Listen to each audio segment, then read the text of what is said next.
User defined functions में अब हम लोग देखते हैं parameter and return value.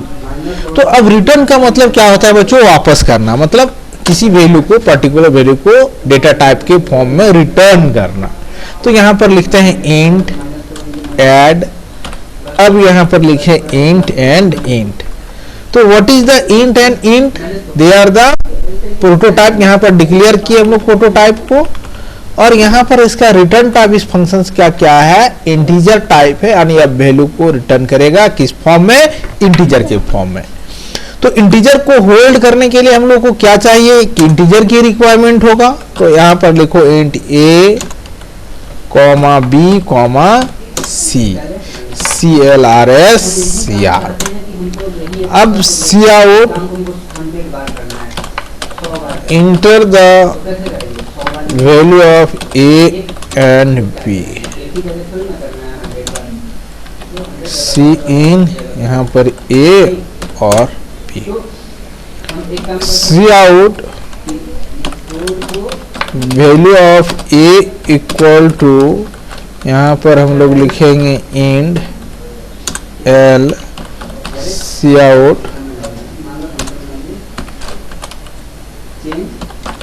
Value of B equal to, यहाँ पर B endl and C equal to add यहाँ पर ए कॉमा बी।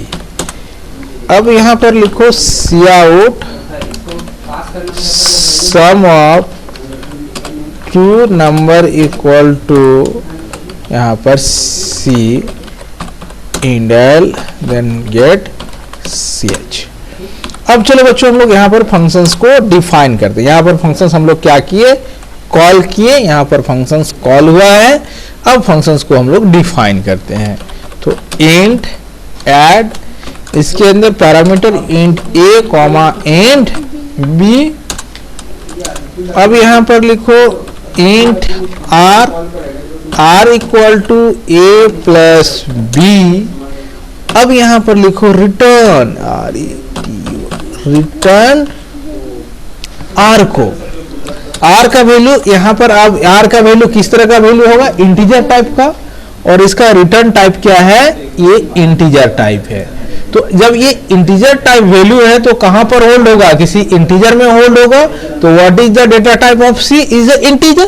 तो इंटीजर वैल्यू यहाँ पर सी में इजी वे में हम लोग यहाँ पर यूज करेंगे। अब चलो इसको हम लोग कंपाइल करते हैं, कंपाइल करने के बाद रन कराते हैं। तो चलो हम लोग ए का वैल्यू डाले 4 और बी का वैल्यू डाले 3, तो 4 + 3 = 7। तो हम लोग यहाँ पर देखिए कि किस तरह वैल्यू को हम लोग ने यूजर से लिए और उसको हम लोग सम करने के बाद किस तरह हम लोग रिटर्न किए। और this method is called as a parameter and return value, क्योंकि यहाँ पर हम लोग रिटर्न कीवर्ड का यूज कर रहे हैं।